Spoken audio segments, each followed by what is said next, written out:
Hello, podcast fans. This is Falcon Paladin coming to you with yet another Falcon Paladin Hour, along with our co-caster Wade. And as always, how are you doing today, Mr. Wade? I am good. I feel a little bloated at the moment because I don't like to cook and then clean and then sit down to record a podcast. So I order food, and today I was ordering Red Rooster, and I asked them to deliver it at 12:15, so a little after midday. They got here about 10 minutes ago. And so I'm like, well, I'm really hungry. Better rush all this food down and then start a Skype call for a podcast. That does not sound like a good recipe. I'm gonna tell the truth here. It's not. It's a terrible recipe. You're gonna have to explain what Red Rooster is. I don't know what that is. Oh, you guys don't have Red Rooster? It's a fast food chicken place. Yeah, okay, that makes sense. Red Rooster. The first option is the Red Rooster Las Vegas Swingers Club. I did not have that for lunch. So no, it's probably not it. It's all adult entertainment places. So no, in America that is not a chicken place. Try Red Rooster Australia. Oh, hey, there we go. redrooster.com.au. They've got French. You call them chips. I was going to say, do you call them French fries or chips? But the website says chips. They're chips. They are chips. Reminds me of Nando's. Do you have Nando's there? We have Nando's. Okay. Very similar, except Nando's is more like I think has like a Mexican or like a Spanish vibe to it. I don't go there often. Portuguese, actually. But yeah. Portuguese. Okay. Yeah, that's close enough in between. Yeah. I went to Nando's in South Africa when I was there. Real good chicken place. Good sauce. They let you buy the sauce by the bottle, so we'd take some home and just put it on random stuff, and it was good. But it's Portuguese. Yeah. So close enough. Spanish vibe, Portugal, same deal. Although don't tell that. I'm sure they get upset if people say that the Spanish and the Portuguese are the same thing. They probably get a little upset. Yeah. Kind of like if I were to say New Zealanders and Australians are the same thing, you'd be like, how dare you? How dare you? See? I knew it. I knew it. I have a sixth sense about these things. America and Canada, practically the same place. Yeah. Well, Western Canada, yes. Eastern Canada, no. So halfway true. Now you're just splitting hairs. Yeah. I'm just saying, I've got friends who live in Western Canada, like Alberta, and they are American. They like the same stuff I do. They talk the same. They dress the same. They drive the same cars. The only difference is sometimes they say their O's a little weird, but that's it. But in Eastern Canada, those guys are the Frenchies. They're the Quebecois. And as such, they are much different from Americans because there's really not a whole lot of French influence in our country. Oh, okay. You guys don't have like a little Paris downtown, Salt Lake City? We do not. The closest thing we've got is Louisiana, actually, which is way down south, but it was originally settled by French trappers. So they've kept some of the French influence down there. Cajun stuff, mostly. Some people speak smatterings of French, but that's as close as we get, just in that single part of the country. Well, I mean, you speak French. Sort of. So that's a combination of me in high school being stupid and not taking Spanish, which would have been so much more useful, and deciding that French was where I wanted to go. And to this day, I can't remember what the thought process was for me to take French for 2 years in high school. It was fine. I didn't love it or anything, but learned a bunch. And then, as I mentioned previously, we spent some time in Madagascar, where the second national language is French. And the more education somebody who lives there has, the more French they speak. And so in talking to somebody, it's usually going to be Malagasy. That is the language of Madagascar. But if they've been to elementary school and graduated that, if they've been to a secondary school and graduated that, if they've been to a university and graduated that, the levels of French they sprinkle into the conversation just gets higher and higher and higher and higher. And so just being able to understand French at the very least is kind of a survival skill down there to some extent. Especially if you're white. If you're white in that country, they assume you're a French person and they'll bust out all the French they know. And so I speak Malagasy. French was just something that I had in my back pocket and actually improved over the time that I was there. But I've had absolutely zero call for it since coming back to the States in Utah. And sometimes I feel like knowing Spanish would be a lot more useful because there's much heavier Spanish language influence in our state and generally across the West. than French. Well, fair enough. Yes. Now you know the language background of Falcon Paladin. Very useful. Yes. So I have an update on the meat pies. Yes, the meat pies. I'm sure everyone's starving to know more information. They pulled up this podcast and they were like, but what about the pies? So here's what happened. I made the order on the internet on our last podcast. Like I said, it was going to be $36 for 4 pies, including shipping. But I said, this is important. I like meat pies.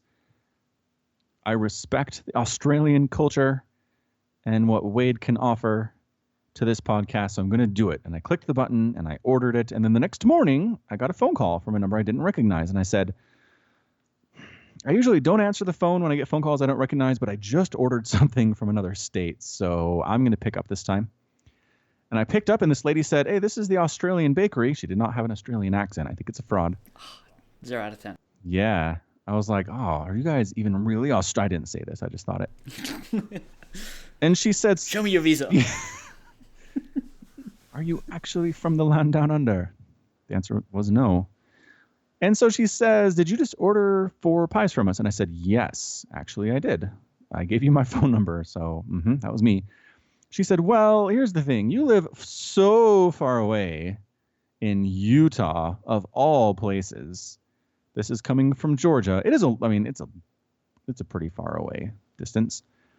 But she said, we're actually going to, instead of doing the ground delivery that you selected because it was cheap, we're actually requiring you to use 2-day air delivery to guarantee the freshness of the pies. And that will be $56 just for shipping. And I said, let me think about that. No, that's ridiculous. It's $56 just for the shipping. And then they wanted like 25 more bucks for the pies. So $75 pies, which we can't verify how actually good they'll be. Right. So no pies were $75. No. Well, there's part of me that said for science we should find out how good these pies are and throw caution to the wind. But then my wife was starting her master's program at the university, and there were some fees associated with that. And the kids were going back to school, and they needed new clothes. And it was just like, I can swing $35, but $75 is a little too steep right now. If you, dear listener, would like to help raise pie fund to get Falcon his pies, please consider supporting us on Patreon. Our first stretch goal will be to get pies for Falcon Paladin. Ooh, that's a great stretch goal. Yes.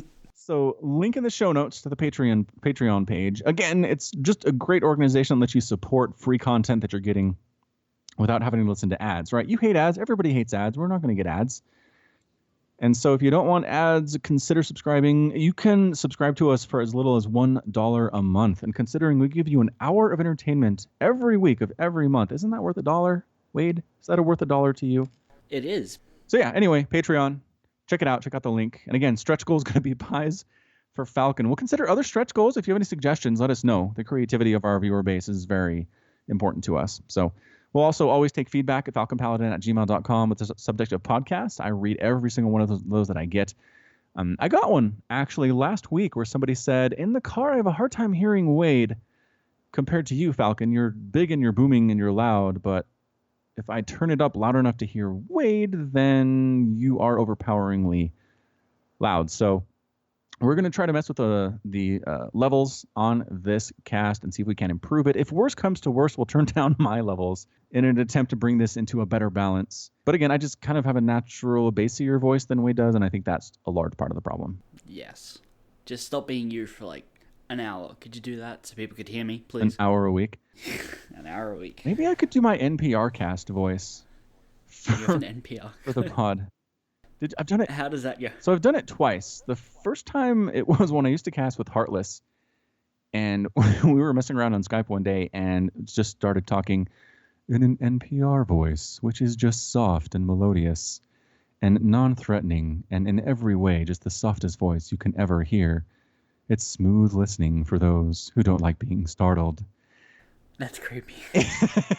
NPR stands for National Public Radio. It's a tax Do you know? I am aware of. Yeah, I good. know, but explain for the listeners. Yeah, for those who don't know, it is a United States based radio program that is across the country. They do radio shows, they do talk shows, they play classical music, and every single one of the hosts talks like this.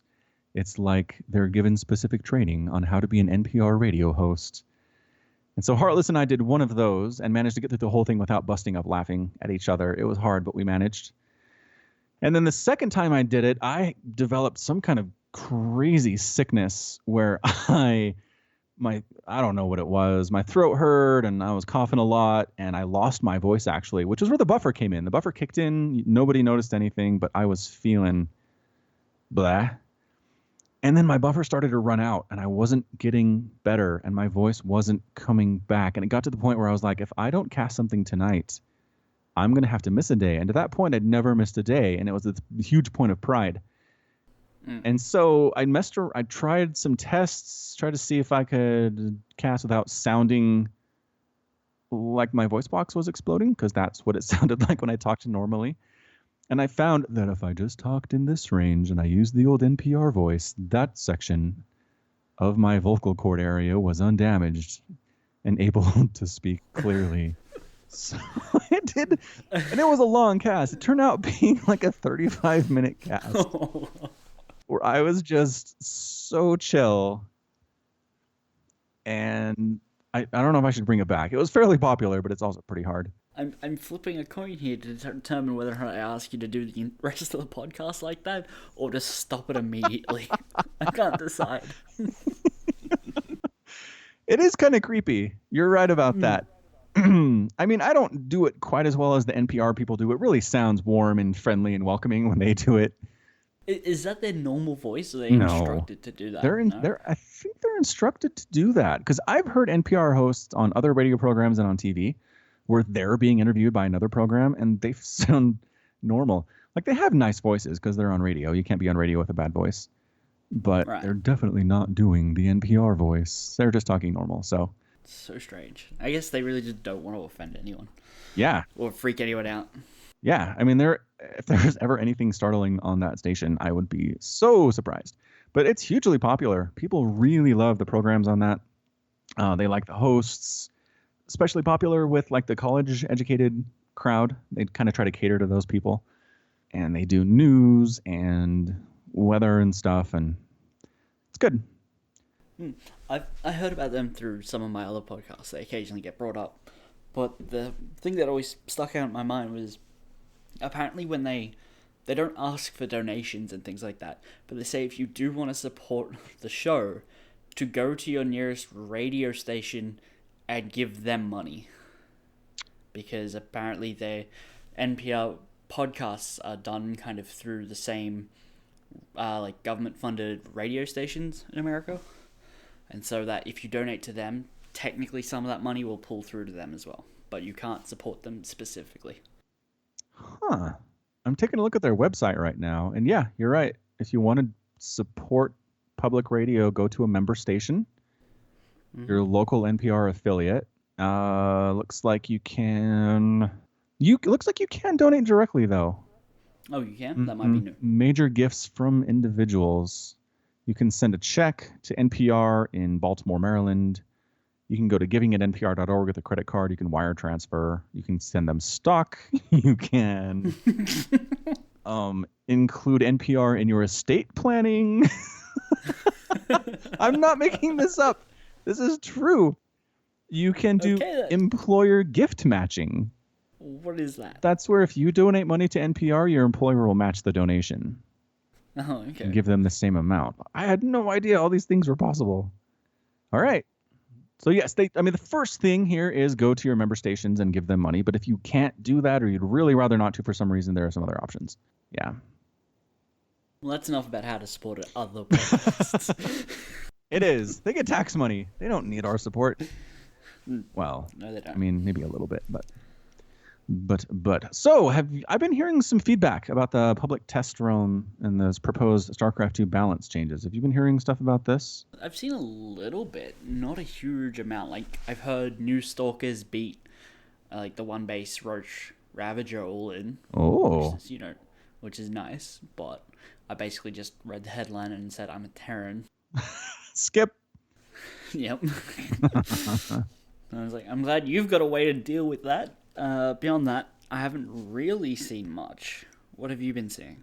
I've just been seeing talk about how fast what's it called? The servo upgrade for the smart servos. Yep. Those are widely considered hilarious.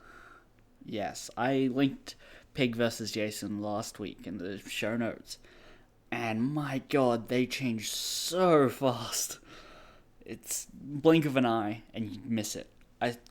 Hellions were running in, change back, run out. It's like, whoa, I cannot wait to get my hands on those. But who knows? Who knows if it'll actually come in? Yeah. Yeah. So Reddit's been all over this, obviously. There's a unit tester that somebody put out specifically for the balance changes on all of the servers. And there have been some complaints about that. Maybe that wasn't done as well. But yeah, I don't know. I'm not hearing about anything that's ridiculously overpowered that they're going to immediately reverse. But it would be interesting to see if there's what's coming out here. Why can't I find this? I thought there was an update that Blizzard put out talking about the feedback they've received. But searching for Legacy of the Void balance update brings a lot of results. August 2017. The first autocomplete was Augusta, Georgia. When I typed in balance update AUG. It's like, are you talking about the state Georgia? No. I found a post on Reddit that seems to be like a nice big read-through of somebody's thoughts, but it's nothing official from Blizzard. Right. They think Parasitic Bomb is bonkers. Right. Really should do some playing, actually. Yeah. You check out the test map. We can jump on that after this if you'd like. Yeah, you can give it a try. 1v1s. Yeah, that actually sounds... We should do that. All right, we'll do that. Good plan. All right. Right. Let's see. What else is going on here? Yeah, I'm still casting for a Gauntlet on Sundays at 6 p.m. Eastern Time if you want to come by and say hello. I would love to come by, but I have been busy the last 2 Sundays. Ah. Well, technically they're my Mondays when you're recording, but 2 weeks ago I was only busy for 1. Yesterday I was just lazy, my apologies, but I had my motorbike in for a service, I don't know, like a month ago at this point, and they got it back to me and said, oh, something needs replacing, and I was like, okay, cool, and like, it's gonna take a week, bring it in, like, we'll call you when the parts are in, and we'll bring your bike back in. It's fine to ride on at the moment. I'm like, all right. Week goes by, they call me and go, hey, bring your bike in. Okay, I bring my bike in. And they go, oh, you got any other problems with it? And I go, oh, yeah, there's a couple of things. And one of the things was, have you ever ridden a motorbike? Like twice? Twice? Okay. So you know where the throttle is, right? Your right hand? Yeah. You spin? Yep. Yeah. Okay. You know how you have like a kill switch and usually your horn your horn's usually on the left. But you know how you have that cluster of stuff on your handlebars next to your hand? Yes. Right? If I push too hardly with my thumb, like on the ignition to start the bike, the whole thing would spin on the handlebar. Whoa. That seems incorrect. Very. Which wasn't a huge issue because when I twisted the throttle, it didn't do it. Like, I could still accelerate just fine. And like, all right, yeah, we can have a look at that. And then I get it back from them. And they go, okay, we're going to need to order more parts to fix that thing. Also, your indicator doesn't work now. Don't know what happened with that. I'm like, excuse me? Yeah, we had to order a new part for your indicators as well. What? And by the way, every time that I've had to put my bike in, it's been on the day where you cast with Gauntlet. Traditionally. So I've had to, be there instead of in front of my computer with a bucket of popcorn. And so I'm like, okay. I'm like, can I ride it home? And they're like, I guess. I'm like, well, that's my only mode of transport. I need to. So I had to ride home and only take left-hand turns because my right indicator didn't work. That takes a lot of planning ahead. It does. And fortunately, when I ride to work, there's basically no one on the streets. But after work, I had to try and find out, how do I ride back to the shop at like 9 o'clock in the morning with peak traffic on the way to work when people are heading to work, because that's when I finish work, and only take left-hand turns. And I'm like, okay, well, I work here and the shop is there. How do I get there? Okay, leave my work, turn right. Damn it! Like, the most direct way was 2 right turns. And I'm like, I can't do those. I'm like, so I had to think about it. And it was just like, take 8 or 9 excessively left turns and like 2 U-turns down private streets, like residential streets, to try and make up for right turns. Oh, it was a nightmare. But now everything works. Oh, good. So I'm glad that's not still your motorbike nightmare. So UPS drivers in America pretty much never make left turns. What? Yeah, this is something that came to the public awareness in January of this year. Huh, how come? Because driving through oncoming traffic basically slows it down. So taking a left turn, right? Oh, you guys are on the wrong side of the street, right? Okay, now I understand. Yeah. So they're on the right side of the street, and then turning left takes them across traffic. And so they basically did an algorithm that said, okay, so it also increases accident chances to do that, and it's actually faster for us just to take right turns in most situations. So 10% of the turns for a UPS driver are going to be left throughout their day. I mean, this might just be something I've seen online, but aren't they saving enough time by just throwing your package at the door? Well, yes, that is a time saver. From the moving vehicle, just whoa. I've seen like security footage of UPS drivers just going around and throwing stuff at the door. Yeah, because they're trying to save time or make up for time that they lost earlier. Very true. It is a stressful job to be a delivery driver for sure. Probably. But, I mean, I didn't like having to think, okay, I can only take left turns, and they do it intentionally? Yep. Huh. I guess it works for them. Yeah, I mean, they've been doing it for, what does it say here?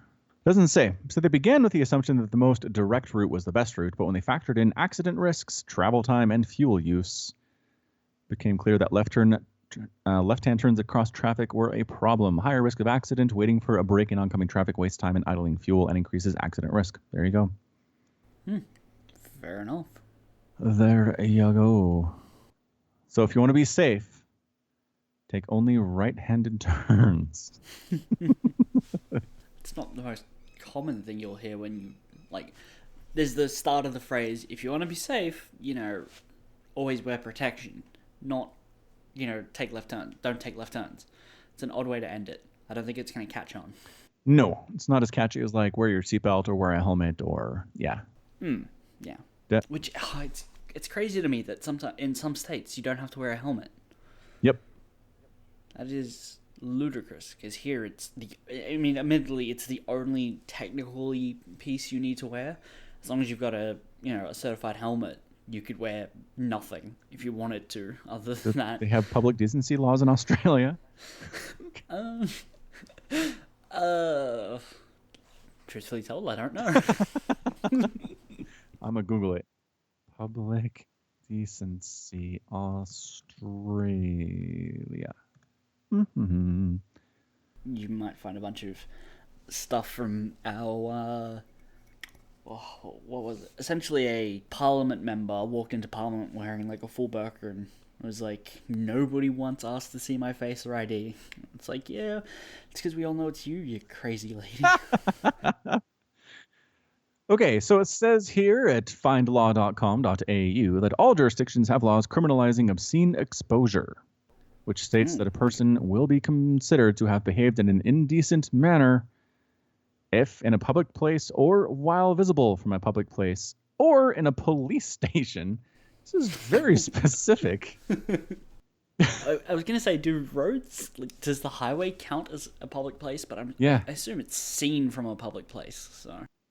Yeah, aren't the roads state-owned there? They're not privately owned, right? Yeah, they're state-owned. Yeah, okay. So, yeah, public. I suppose. So, yeah. I suppose. Okay, well, they could go out wearing very little and just the helmet. Right. Could be wearing a Speedo, which there's a different word for that there. Budgie Smuggler. That's the one! That is the best word of all time, Budgie Smuggler.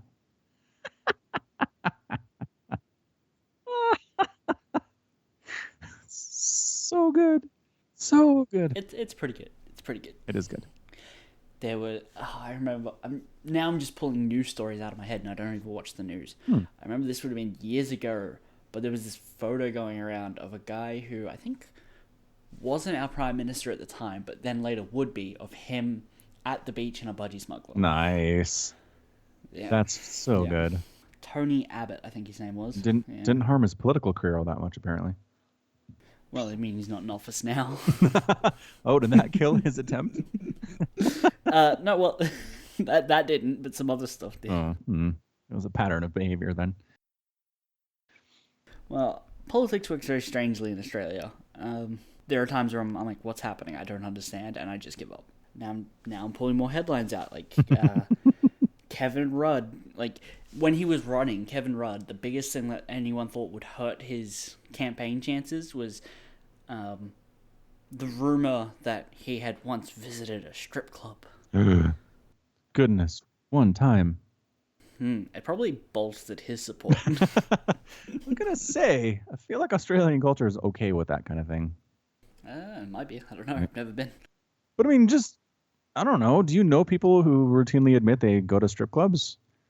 I knew one person. Are they socially outcast, or are people like, whatever?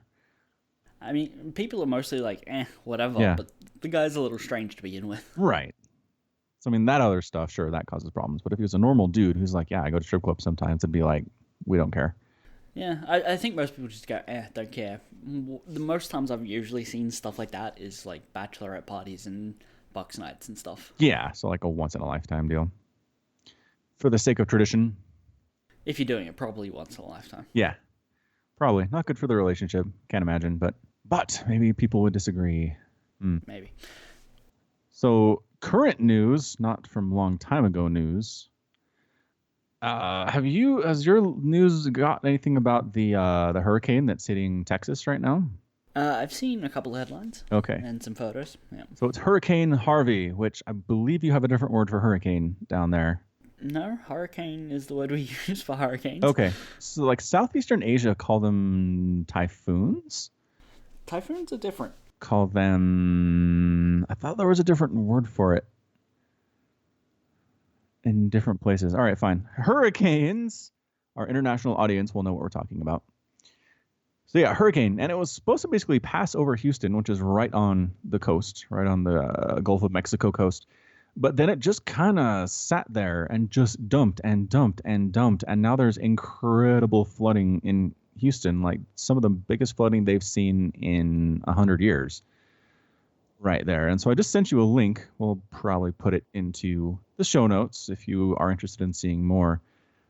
But basically, people are out there in boats. I mean, that is how deep this water is actual boats are being used to get around and rescue people from their homes, people who are stranded. I mean, this is going to be a ridiculous cleanup effort when all is said and done. And what's interesting is that my brother is actually down there right now. He lives in Houston. And then my sister and her husband live there too. So thankfully, they're both of the city where it's not too bad. My brother lives on the third floor of an apartment, so he's fine.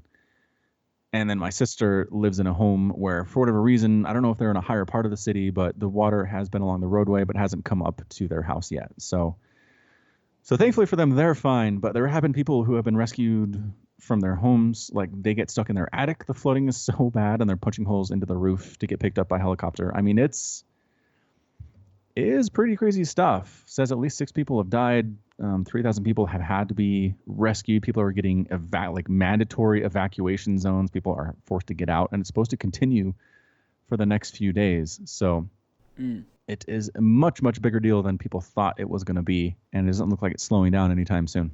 Yeah. I saw somewhere that it was 50 inches of water supposed to be going down on top of them, which is just mental to try and imagine. Yeah. I saw a photo of a dog tied to a chain, like tied to a tree, and the owners had just left them there. I'm like, no, how dare you? No. Someone go and get that dog. Yeah. I hope someone did. And there was it was next to the road, and the road was like, I can't tell how deep that water is. Please stop, rising. Yeah. It's probably continue to rise, though. Yeah, that's terrible. Oh, I just watched a video of some guy getting rescued with his dog, though. That's nice. No, that is nice. That is nice. Some people care about their pets. Care about your pets, people. Yeah, don't be a jerk. Don't be a jerk to Do you have animals. pets? Nope. Nope. Okay. Traditionally, when our kids ask for pets, we say kids are enough. They are expensive enough. They are smelly enough. They are destructive enough. That we don't need to add to that by getting a dog or a cat or something. Fair enough. What about a goldfish? Maybe a goldfish. I mean, we've considered going even as big as like a gerbil, but generally our strategy has been to tell our boy, if you want a cat, wait until you have your own apartment in 8 years, and then you can get a cat. When you basically kick him out the door, you can have your own cat then. Yep. 18th birthday, pow. I'm still in school, Dad, pow. I will say, figure out your own place to live. Oh, that's a bit mean. I'm not going to do that. But I'm not going to be one of those parents either that has their kids live with them until the age of 37. That is unacceptable. You want your own house back. I do. Yeah, I can understand that. Well, and my parents did a good job with us kids. Like, I don't think any of their children have moved back home for anything longer than like a month or so. Like maybe between jobs or something gets really bad. And I think that's because they've created an environment where it is so restrictive and there are so many rules that the main motivation is to get out and experience freedom. And yeah, there's responsibility and yeah, there's bills, but it is so worth the freedom that the accompanying responsibilities aren't as big of a deal. So that's what they did, and maybe I'm going to try to do that with my kids too. Keep the tradition going. So you're just going to be very strict with them and make them want to move out? Yeah, 7 p.m. curfews, and and they can have 1 hour outside of the house on weekends, and yeah, I don't know. We'll have to make this up as we go. 1 hour outside the house on weekends. Most parents are like pushing their kids, go play outside, and you're like, only for 1 hour. Yep. And then right back in here. And then that way they'll want to move out so they can have outside time. Make them sign contracts that they have to practice Korean hours of StarCraft 2 daily, as long as they live here. You're going to make pro or you're going to leave. It's GM before high school, buddy. You better learn. Oh, I have actually introduced my boy to StarCraft. Oh, yeah? Yeah, I loaded up Brood War for him a little bit ago. And he got through the first couple levels of the Brood War campaign. And then I think he went back to Minecraft. I don't know if it was too hard for him or he just lost interest, but maybe I'll try picking it back up again. Have you been continuing to play through the campaign of Remastered? I have not. Okay. Not because I haven't meant to. I've just haven't gotten to it. I've been watching, the new Rick and Morty. Oh, we should talk about that. Would you like to talk about Rick and Morty a little bit? Yeah. So, Third week in a row. So every time I watch an episode, I'm always thinking, does Wade like this one? And I play a game where I think, well, Wade like this. And I've decided that, in fact, Wade did not like this episode of Rick and Morty. You're right. Yes! I'm good at this game. Very good. 10 points to you. 10 points to Falcon Door. Can you guess why I didn't like it, though? Too much emphasis on the negativity in the relationship between Rick and Morty. The toxic version of Rick is everything you hate about the show. Wait, hold on. You might be an episode ahead of me. Oh, crud. You are? I always forget that. I always forget I'm one ahead of you. So you watched... Garbage, I spoiled. The one where he takes Jerry. Oh, the Jerry adventure. Yeah, to the safest place on Earth. Yeah. Yeah. Okay, hang on. Let me go back to that one. Okay, so you didn't like it because it basically highlights the fact that Jerry is a terrible person, specifically naming why, and Rick is also bad, and nobody is redeemable on this show. No, I don't have a problem with him being, just awful people on a show. Okay. I don't like that he wants to take Jerry out on like a fake adventure or whatever. Mm-hmm. So he takes him to a place that is covered in an immortality field where no one can die. No. Right? You can die, you just get immediately res, which is an interesting distinction, I thought. It is, but he took him there because he knows that he wouldn't be able to get Morty back on his side if Jerry came back, died, right? That's essentially the reason he gives for taking him there, which is a fine enough reason by yourself, but every other episode of the show is like, hey, I have access to infinite number of people, right? I have access to infinite number of Ricks, Mortys, and Jerrys. Why does it matter if this one dies? Just go get another one. No. So I was annoyed at the start. Okay, but he's never done that. He's never just gone to another reality and grabbed someone's Jerry and been like, peace, this guy's mine now. Well, when he dropped him off at Jerry Daycare, or Jerry Bury or whatever, he was like, is this one mine? I don't know, what number do you have? Whatever, just take it. Like, he didn't care which one he got. Yep. So that's different, though. Not caring which Jerry you have is different from actively going and replacing the Jerry that you lost through negligence with somebody else's Jerry. If he didn't care which Jerry he had, it wouldn't matter if the Jerry he did have died, because he could have any Jerry. But again, replacing the Jerry is difficult. You have to go get somebody else's Jerry, which is not going to fly with the Rick of that dimension. In the opening credits, there is a wall of Mortys. Yep. And he's like picking them out. Maybe there's a place like Jerry for that. Maybe. But I mean, the opening credit scene has not been canon. There have been a lot of things in the opening credit scene that have never happened. Yeah, like Cthulhu flying through. Yeah, which I actually kind of want to see that one. Because that one's persisted through season 1 and 2. And are we on 3 now? We are on 3. And 3. Other stuff has changed, but that Cthulhu chase scene has stayed. I'd like to see it one day. So anyway, okay. You didn't like it because you feel like Jerry is replaceable, and why would Rick bother taking him to somewhere where he can't permanently die? Yeah. That's fair. I gotta say, I really enjoyed that Rick's super high-tech cybernetics shoots a suction dart gun. That I did like. This amazing thing goes out of his arm, and he has this crazy sight on his eye, and he goes, poop, thunk, and grabs the guy's gun and yanks it back. It is the greatest. It's really cool. I like individual bits like that, but then there are other times where I always find they just take it one step too far. In The Vindicators Part 3. Yep. Where the captain dies, he's like, screw this, I'm going to try and escape. And then he goes up and you basically hear him being fed into a wood chipper or something. And yes. Yeah. Yep. Yeah, and I'm like, okay, that's great, he's dead. But then his legs fly around for another minute. Yep. And it's like, okay, that's one step too far, guys, come on. Yes, they do that. They do gratuitous violence for no reason quite often. So yeah, if you're not a fan of that one, I can totally understand how that feels. How did you feel about the little brother murdering his sister? I love that. What? Okay. I don't know. All right, back up the truck, Mr. Wade. What? The kid doesn't have access to an infinite number of sisters, so it matters if his sister dies. They think they're playing a game. His innocence has just been snatched from him in an instant because of these other pricks doing their thing on a roller coaster. And this is hilarious. I didn't say it was funny. I said I enjoyed it. But, okay, so if it's not hilarity, what emotion is associated with this enjoyment then? Appreciation? I guess, I don't know.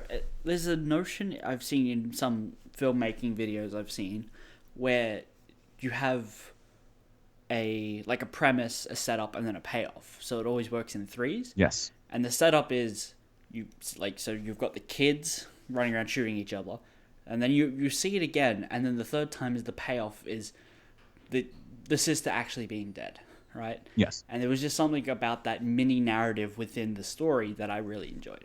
So that everyone's in this world where they can't die, that's the gimmick, and here's someone who has, because what should be a relatively safe place has just become probably the worst thing that's ever happened to that person. It's just such a drastic, immediate change in what it is. Yeah. Yeah. So you appreciate the literary device usage and just the sheer difference involved in how quickly it changes. Yeah. All right. I can buy that. Good. I did again just really enjoy the exchange between Jerry and Rick at the end when Rick drops Jerry off, and Jerry's like, "All right, or what does he say?" Rick starts it, and Rick goes, "I won't tell anybody that you tried to have me murdered. You tried to kill me." And then Jerry says, "All right, then I won't tell anyone that you intentionally sabotaged my marriage." And they're like, "Yep, deal. Shake hands, done." And I was like, that is the darkest agreement of all time. Very dark agreement. Yeah. And for Rick to be straight up like, "You took my little girl away from me. Yeah, I wanted your marriage to fail, and I might have helped it along a little bit, and then it did. So what are you going to do about it, sucker?" And I was like, dang, Rick, that's cold. That was how I felt about that. Agreement and what that leads to, like what are they actually discussing, is good. But at the same time, it's preceded. Is it preceded by Jerry going, "I'm not going to use pity anymore"? And then he goes, it's like, okay, good. He's going to stand up for himself. And then 4 seconds later, he's like, "Actually, you know what? My bus card's in my other pants." Because Rick built him pants, apparently. Yep. And it's like, the character is like a flip-flop. He's one way, back the other. That's because one of the messages of the show is that you can't change who you are. Yeah, that's true. Especially in that episode with Beth and Morty. And what's the sister's name, or is that Beth? Summer. What's the mother's name then? Summer. Summer's the sister. Yeah. Yeah, who's more overtly in that. The message there is she wants to try and be someone she's not. She wants to change. And looking for a mother's appreciation and what lengths she'll go to get it. Yeah. I did enjoy when Beth calls the helpline on the machine. And they're like, "Do you see a small panel on the side of the box?" Yes. And then they're like, "We're free, we're free." And then she goes, "Okay, so 3 little men just ran out. Now what?"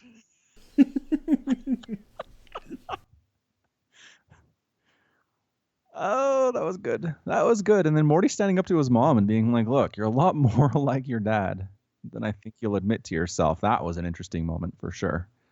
Maybe I did like this episode. Maybe you did. Realized it. Well, I think the first bit where it takes him to an immortality place just kind of soured it for me. Yeah. And I'm like, all right, this has put me in a bad mood. Let's see what else is going to happen. But, maybe, I think I did like this episode. Hooray, I was wrong. Well, you didn't even guess about this episode. You guessed about the next episode. Well, I guessed about both. I came back. Did you? Mm-hmm. But I was wrong. That. Anyway. Also, I really love the concept of weaponized victimization. Right? Where Rick basically says, "Hey, Jerry, you use pathetic behavior to make people feel sorry into hiring you for jobs and into marrying you and into doing good things for you. You use weakness as a weapon." And I was like, dang, I've never considered that before. It made me think a lot. Yeah, I mean, it was a good point. He was right. It was absolutely right. And that's why I like this show, is because on the outside it's a sci-fi, crazy, violent, crude show about a grandpa and his grandkid. But there's a lot of psychological exploration that goes on that really makes you think. There are a couple moments in the most recent episode too that you're going to see next week. There are a couple lines and a couple situations that I've been thinking about all day, just because it's like, I hadn't seen that way before, and it's good. That's one of the reasons that I like it a lot. Okay, I look forward to it. Then I watched the season finale of Game of Thrones last night. Ooh. Was it a good finale? It was crazy finale. It's like an hour and a half long rather than the usual, 60 minutes. So that made it crazy all by itself. But I don't. Still seasons. You are. A lot of people are, honestly. Like, I was talking about it at work, and some dude in the queue behind us was like, "Hey, you're spoiling stuff. I'm behind." I'm like, "Oh, I'm sorry. Have you not seen last night's episode?" And the guy's like, "I'm on season 2." And I was like, "What?" Okay. That guy is way too far behind to complain. Yeah, that's what I said. He's like, I know who's still alive because you're throwing names around. And I was like, you're like 87 hours back. You cannot complain about spoilers. I'm sorry. That guy should not complain. No. I mean, he shouldn't, but he has. But he is. So what do you do? I don't know. You laugh at him, basically. That's what I did. I just chuckled. You're so silly. Honestly, though, I think I've talked about this. My policy for spoilers for Game of Thrones is so much hardline compared to everything else. It is the one show that I fully expect people to have watched the next day. The next day. If you haven't taken the time to watch a 60-minute episode of Game of Thrones by Monday morning, I have no patience for you. Sacrifice some sleep. Get it done once a week for 7 times a year. And don't complain about me spoiling stuff on Monday morning. That's how I feel about it. I can agree with that you can have shows like that, but it's one of those problems where everyone has a different feeling on where that line should be. Yep, they do. My line is, if I didn't bother to watch it by now, you could spoil it. Then how much of a priority is it? Yeah.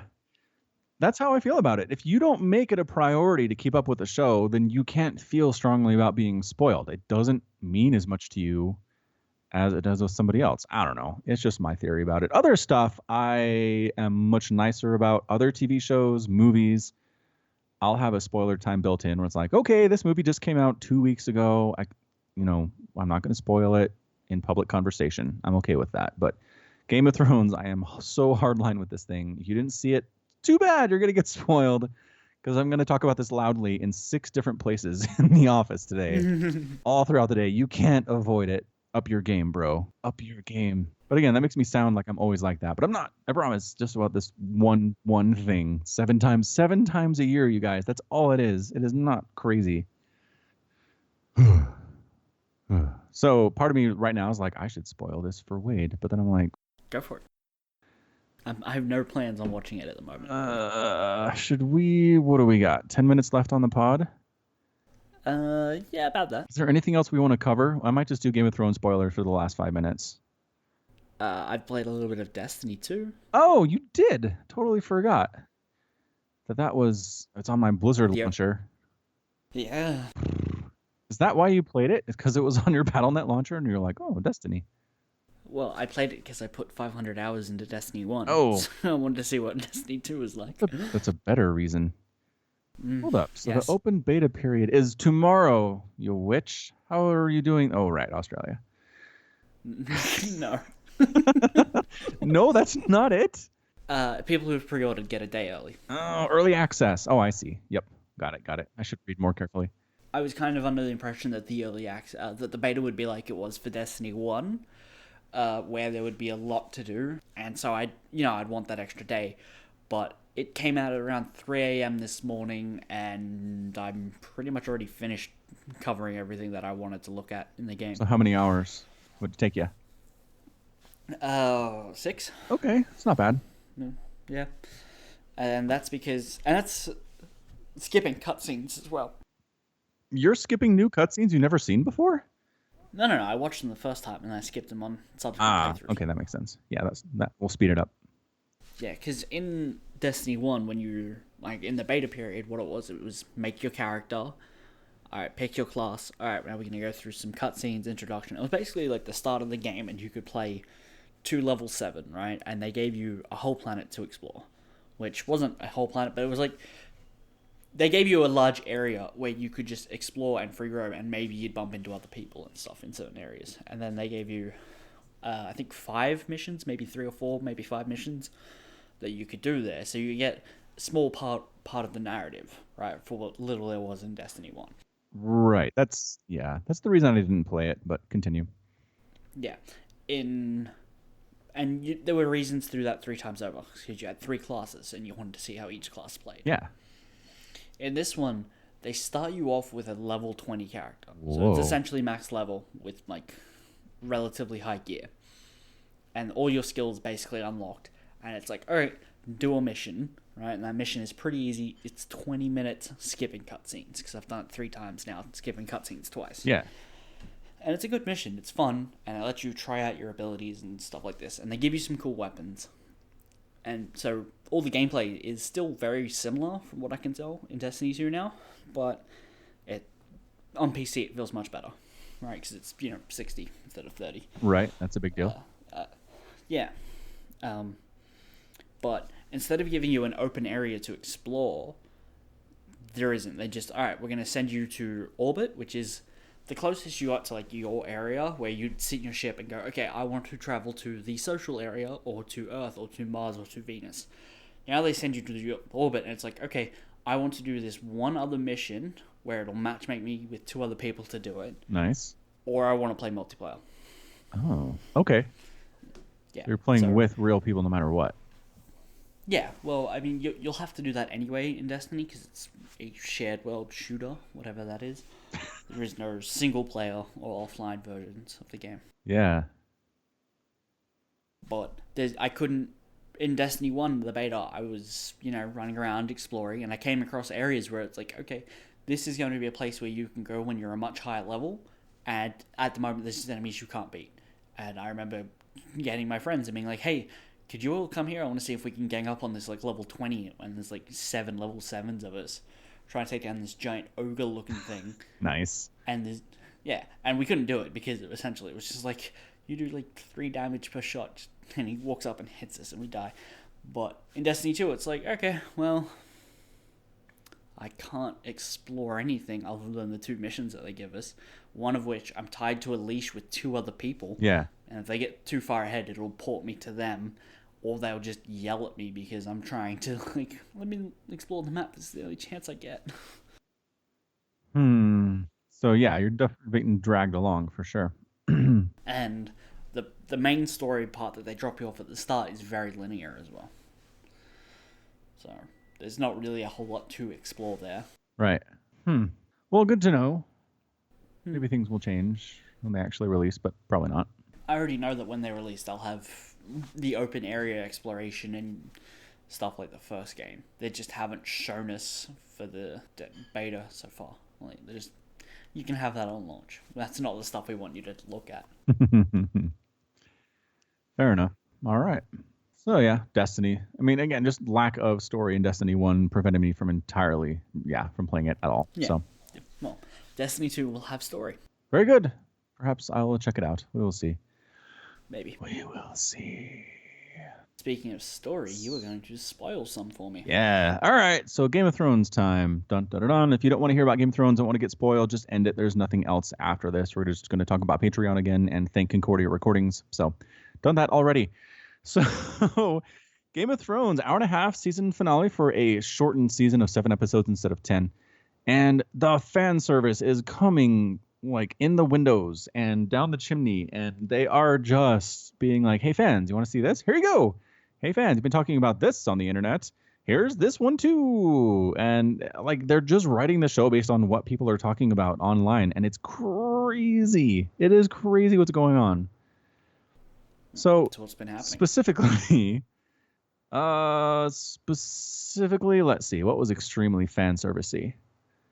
So Jon Snow and Daenerys end up hooking up. They're in love, apparently. Even though I feel like it was rushed and unearned. Like, they met probably 15 minutes together of screen time ago. Okay. So they're in love because they have to be, not because they want to be. Correct, because they have to be, because the internet's been clamoring for it, and because maybe the story demands it. I don't know. Aren't they, like, cousins or something? She is his aunt. Oh, okay. But I think she's younger than he is. Makes sense. Because, let's see. Are they close to the same age? When was she born? I don't know. They're very close to the same age.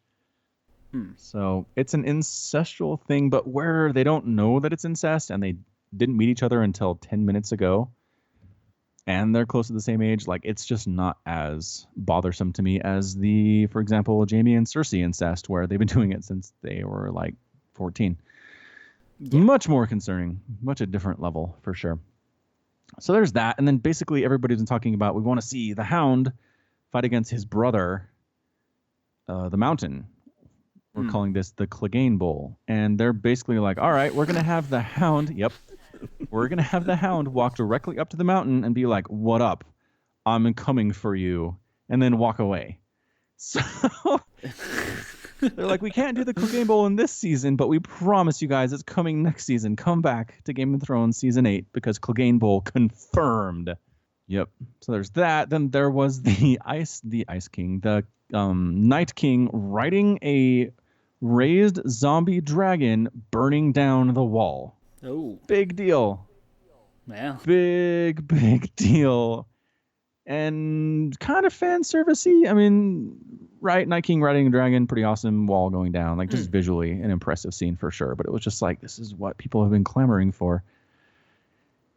So it's just things like that. And part of it here is that I feel like Game of Thrones spent so long subverting expectations, saying, here's the loving family. Oh, they're all dead. Here's the handsome knight. Oh, he's an incestuous child murderer. Here's this other thing that you expect to be one way. No, completely wrong. That for them to completely change course at this point, basically midstream, and decide that now we are all about fulfilling the expectations, the happy expectations of our fan base, is kind of freaking me out. And so now what I'm rooting for is that the final season of Game of Thrones is everybody arming themselves and getting pumped up and going to go take down the Night King, and then he just wipes everybody out. He just wins. And all of our heroes die, and it's just endless winter in Westeros, and the Night King rules, and that's the end of the show. That is absolutely what I'm rooting for right now. Just because the sad ending would be thematically appropriate for the show, but we're going like sprinting in the opposite direction right now, and it's kind of worrisome. What's the opposite direction? Because I am, like I've said, seasons behind. Yeah. I don't know what's, like, what's happening to counteract the Night. Like, what's coming in the opposite direction to him then? Yeah. So Daenerys, her dragons are full grown at this point. She's got 2 of them. One of them was killed, but she has 2, which are really good because fire kills the undead. Yeah. So that's huge. They've also found a giant store of dragon glass, which is obsidian. That is one way you can kill the undead, is with like a weapon made from that stuff. Okay. And then Valyrian steel, of which there are 6 or 7 weapons in Westeros, is a very effective weapon at killing the undead. And so they know where those are, and they're going to be part of the battle as well. And then it's just basically the armies of the nations, like the Lannister army and the Tarleys, and I don't know what's up with Dorne, but everybody in the north is going to march on it too, whatever's left of the wildlings. So, I mean, there is enough to where it is conceivable that the living will win this battle. They'll pull it out. But I really... You really hope they don't. I kind of hope they don't. Because I didn't... Like, what sucked me into Game of Thrones was not wish fulfillment. It never was. What did suck you in them? The subversion of every fantasy trope that I've been reading for my entire life, and saying, okay, so main characters honestly aren't safe. They can be killed at any time. There's no plot armor here. But the last couple seasons have been pretty plot armory. There are a list of characters that clearly cannot die because they're needed for the end. They're needed for the grand finale, and they've got that planned out, and you can see it on them, and it's a different show. It's a different show because of that. I can understand that. I mean, I remember watching the first season and just being like, oh my god, they stabbed Ed Stark through the leg. How could they? And then I was like, little did I know. And Martin says, you ain't seen nothing yet. And now you're telling me that basically they're like, well, no one's ever going to get touched because they need them for whatever's happening at the end. They might all die there, but that'll be a group end of the world kind of situation rather than the intricacies of this plot going on right now has caused the death of someone. Yeah, exactly. There saw a death pool that some people had put together where they basically selected 3 characters each from the show, put money on it, and said if one of your 3 characters dies, you win the pool, or more of your characters die, then somebody else wins the pool. Of the 15 characters chosen, I mean, this is people choosing characters they think have a really good chance of dying. 1 of them died this season.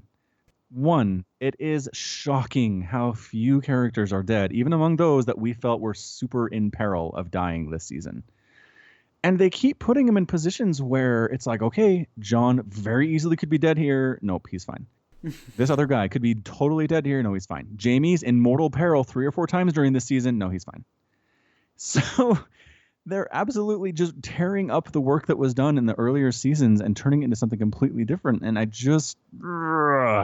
don't like it. Yeah. But at the same time, the show's getting more viewers than it ever has. The finale had 16.5 million viewers, which is, in today's age of TV ratings, is unfathomably huge.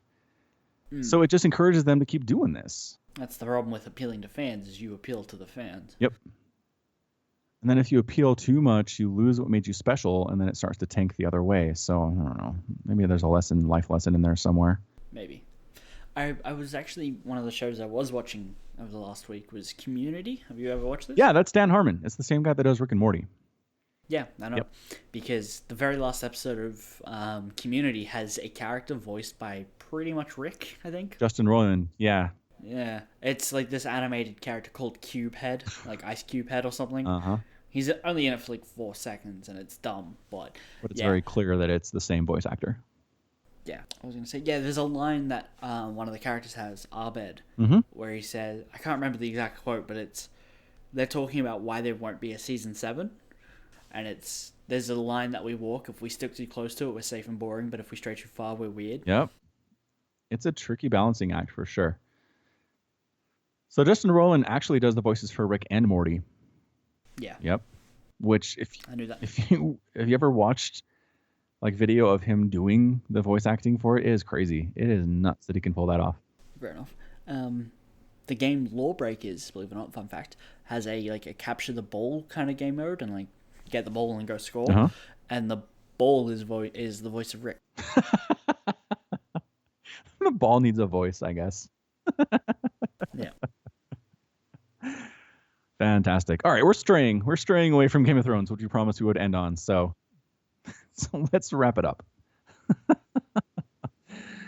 All right, so thanks everybody for watching again. Thanks to Concordia Recordings for the outro music. Check them out. There's a link in the description. Maybe we'll do some intro music one of these times too. I don't know if that's too much work, but again, check us out on Patreon, link in the description. Please consider supporting the podcast. A lot of work goes into this, especially from Wade's side of things. And until next time, as always, thank you so much for listening to the pod. And until next time, you take care of yourself.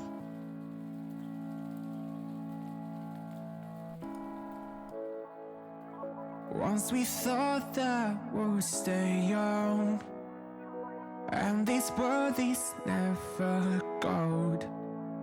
But when I opened up my eyes, I said, grow old with me. Will you age here by my side and stay beautiful for life?